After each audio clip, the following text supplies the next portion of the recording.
koruptor, asu, korupsi merajalela. Ini dia biang kerok paling legendaris, yang konon katanya sudah jadi bagian dari budaya. Kalau kata oknum-oknum bermental babi, uang negara itu ibarat air yang diisi ke dalam ember super besar. Tapi ternyata embernya bolong di mana-mana. Malah ada yang bolongnya segede gajah, mau diisi sebanyak apapun.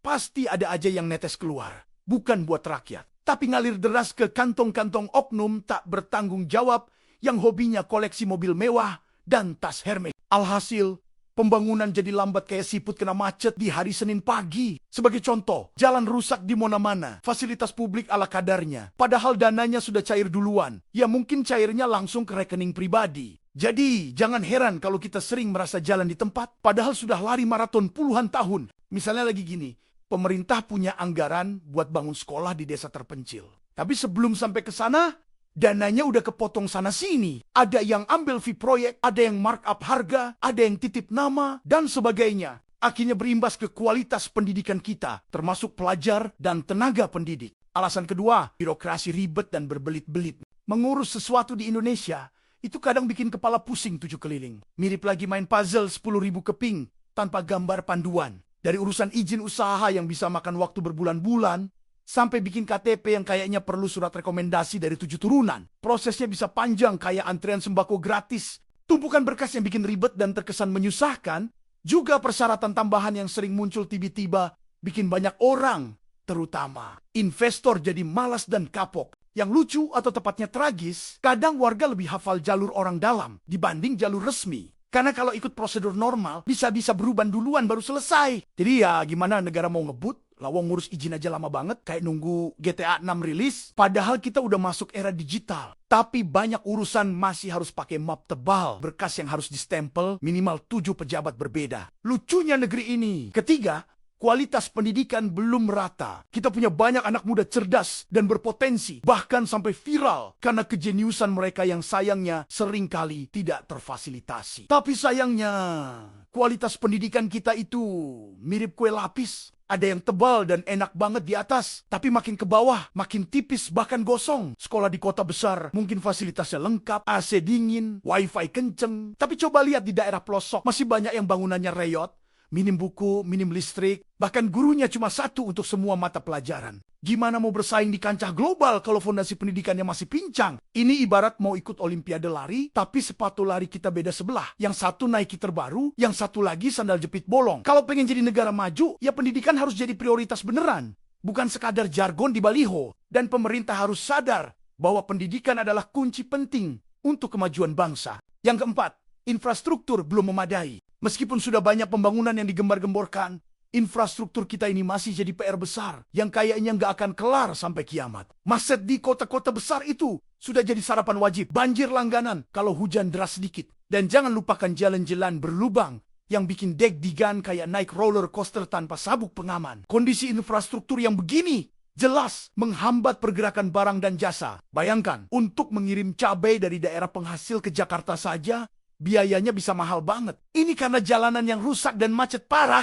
bikin waktu tempuh jadi lama dan boros bahan bakar. Alhasil, semua biaya itu ujung-ujungnya dibebankan ke harga barang. Bikin kita makin sering mengeluh harga kebutuhan pokok yang melambung tinggi. Infrastruktur yang memadai, seperti jalan, jembatan, pelabuhan, bandara, jaringan listrik, dan sistem telekomunikasi, merupakan fondasi penting bagi berbagai sektor ekonomi, kehidupan sosial, meningkatkan kesejahteraan masyarakat, dan memperkuat daya saing suatu negara. Jadi, kalau Indonesia mau maju, perlu dipastikan infrastruktur memadai dan merata di seluruh daerah. Kelima, budaya asal Bapak senang. Pernah nggak sih merasa di tempat kerja atau organisasi, semua orang rasanya nurut aja sama atasan? Mau ide sebrilian apapun, kalau Bapak belum mengangguk setuju, ya sudah nggak akan jadi. Inilah dia budaya asal Bapak senang yang sudah mendarah daging di banyak sendi kehidupan kita, termasuk instansi pemerintah. Kritis sedikit dibilang nyinyir, ngasih masukan malah dianggap nggak tahu diri. Padahal niatnya cuma pengen perbaikan. Alhasil, semua jadi seragam. Ikut saja apa kata pemimpin, biar aman dan gak dicap troublemaker. Padahal, di negara yang sudah maju, kritik itu justru dianggap sebagai vitamin. Mereka malah berterima kasih kalau ada yang berani kasih masukan, apalagi yang sifatnya konstruktif. Ujungnya karena semua pada yes, Pak dan Gan berargumen. Keputusan yang diambil jadi tidak optimal. Potensi-potensi brilian jadi terpendam. Inovasi mandek dan yang ada cuma rutinitas yang itu-itu saja. Kalau terus begini, gimana mau ada perbaikan signifikan? Pembangunan itu butuh kritik dan keberanian untuk berubah, bukan sekadar senyum manis dan anggukan kepala.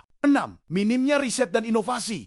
Kita ini jago banget jadi konsumen. Peringkat pertama deh kalau soal beli gadget terbaru, fashion terkini, atau makanan viral. Tapi kalau soal menciptakan, meriset, dan berinovasi, kok ya agak loyo ya? Dana riset minim, fasilitas kurang, dan penghargaan terhadap peneliti atau inovator juga masih kurang greget. Kita lebih bangga jadi pengguna daripada jadi pencipta teknologi. Akibatnya, kita jadi ketergantungan sama produk impor. Dari jarum pentul sampai pesawat terbang. Gimana mau mandiri dan jadi negara maju kalau kita cuma bisa jadi penonton di panggung inovasi global? Mungkin kita terlalu sibuk scrolling media sosial sampai lupa kalau ada dunia nyata yang butuh ide-ide brilian. Intinya, jarang sekali ada produk buatan Indonesia yang bersaing global karena dukungan riset dan inovasi masih minim. Pengelolaan sumber daya alam belum optimal. Indonesia itu ibarat toko kelontong raksasa yang isinya lengkap banget dari emas, nikel, batu bara, sampai minyak bumi. Tapi anehnya, pemilik tokonya, maksudnya rakyat, kok ya masih banyak yang hidup pas-pasan? Pengelolaan sumber daya alam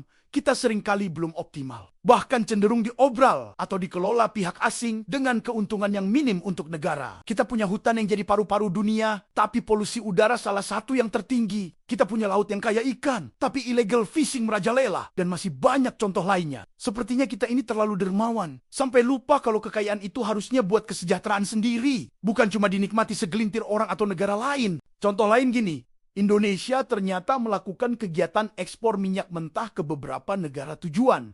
Salah satunya yakni ke Singapura. Di sisi lain, pemerintah Indonesia juga melakukan impor dalam bentuk bahan bakar minyak BBM dari Singapura.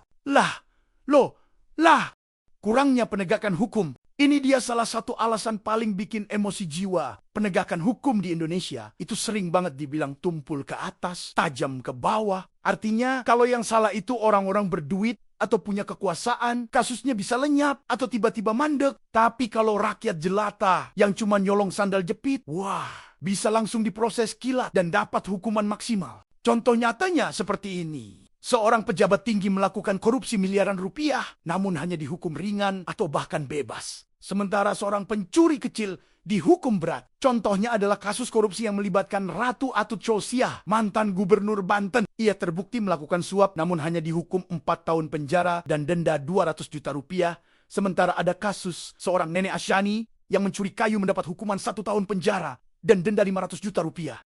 Ketidakadilan ini bikin kepercayaan publik terhadap sistem hukum jadi hancur lebur. Bagaimana bisa jadi negara maju kalau kalimat keadilan sosial bagi seluruh rakyat Indonesia hanya berupa kata-kata tanpa ada bukti nyata? Thanks sudah nonton sampai habis. Jangan lupa untuk like, komen, dan subscribe untuk Kukung channel ini.